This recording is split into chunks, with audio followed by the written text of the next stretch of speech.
ಎಲ್ಲರಿಗೂ ನಮಸ್ಕಾರ. ಇಂದಿನ ಈ ವಿಡಿಯೋದಲ್ಲಿ ಷೋಡಶ ಸಂಸ್ಕಾರಗಳು, ಇದರಲ್ಲಿ ಬರುವಂತಹ ನಾಮಕರಣ ಮತ್ತು ನಿಷ್ಕ್ರಮಣದ ಬಗ್ಗೆ ಸ್ವಲ್ಪ ಮಾಹಿತಿ. ಮೊದಲು ನಾಮಕರಣದ ಬಗ್ಗೆ. ಹುಟ್ಟಿದ ಮಗುವಿಗೆ ಹೆಸರಿಡುವಂತಹ ಸಂಸ್ಕಾರವೇ ನಾಮಕರಣ.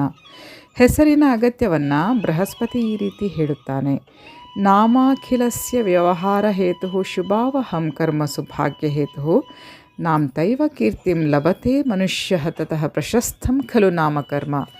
ಲೋಕದಲ್ಲಿ ವ್ಯವಹಾರಕ್ಕೆ ಹೆಸರೇ ಕಾರಣ. ಶುಭನಾಮ ಕಾರ್ಯದಲ್ಲಿ ಭಾಗ್ಯವನ್ನು ಉಂಟು ಮಾಡುವುದು. ಹೆಸರಿನಿಂದಲೇ ಮನುಷ್ಯನಿಗೆ ಕೀರ್ತಿ ಪ್ರಾಪ್ತ ಆಗುತ್ತೆ. ಆದ್ದರಿಂದ ಹುಟ್ಟಿದ ಮಗುವಿಗೆ ನಾಮಕರಣ ಅಗತ್ಯವೂ ಪ್ರಶಸ್ತವೂ ಆಗಿದೆ.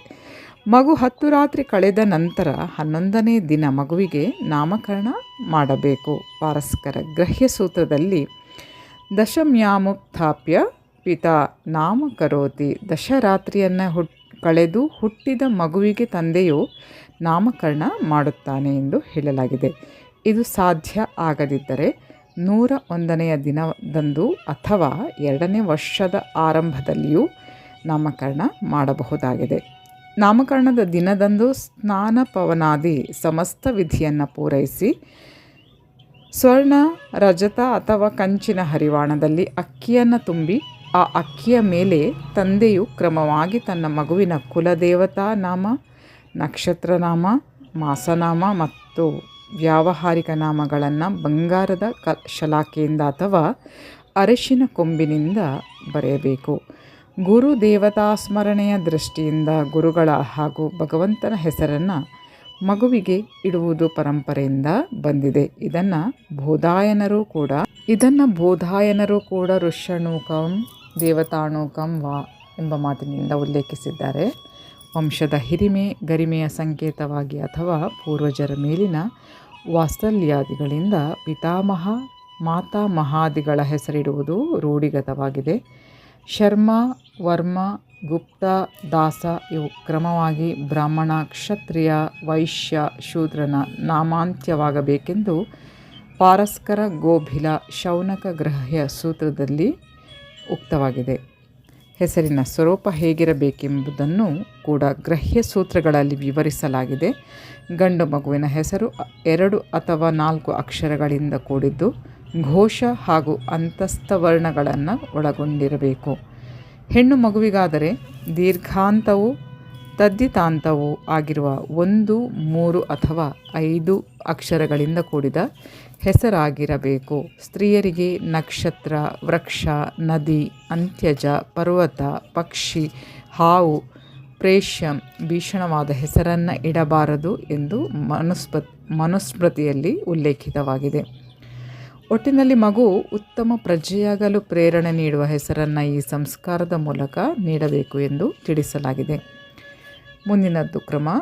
ಷೋಡಶ ಸಂಸ್ಕಾರದಲ್ಲಿ ಬರುವಂತಹ ಮುಂದಿನ ಕ್ರಮ ನಿಷ್ಕ್ರಮಣ. ಶಿಶು ಬೆಳೆದಂತೆ ಜನ್ಮ ಪಡೆದ ಮನೆಯಿಂದ ಹೊರತಂದು ಸೂರ್ಯ ಚಂದ್ರಾದಿಗಳಿಂದ ಕೂಡಿದ ಪ್ರಕೃತಿಯನ್ನು ಪ್ರಥಮ ಬಾರಿಗೆ ದರ್ಶನ ಮಾಡಿಸುವುದೇ ನಿಷ್ಕ್ರಮಣ ಸಂಸ್ಕಾರ.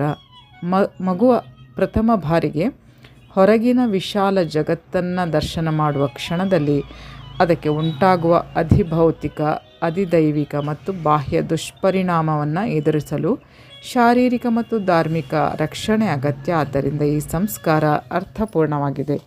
ಈ ಸಂಸ್ಕಾರದ ಆಚರಣೆಯಲ್ಲೂ ಕೂಡ ಅಭಿಪ್ರಾಯ ಭೇದವಿದೆ.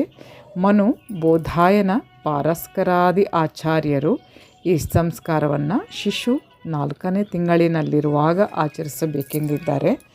ಆದರೆ ಗೋಭಿಲರು ಶಿಶು ಹುಟ್ಟಿದ ನಂತರದ 3ನೆಯ ಶುಕ್ಲ ಪಕ್ಷದ ತೃತೀಯೆಯಂದು ಈ ನಿಷ್ಕ್ರಮಣ ಸಂಸ್ಕಾರವನ್ನು ಆಚರಿಸಬೇಕೆಂದು ಹೇಳುತ್ತಾರೆ.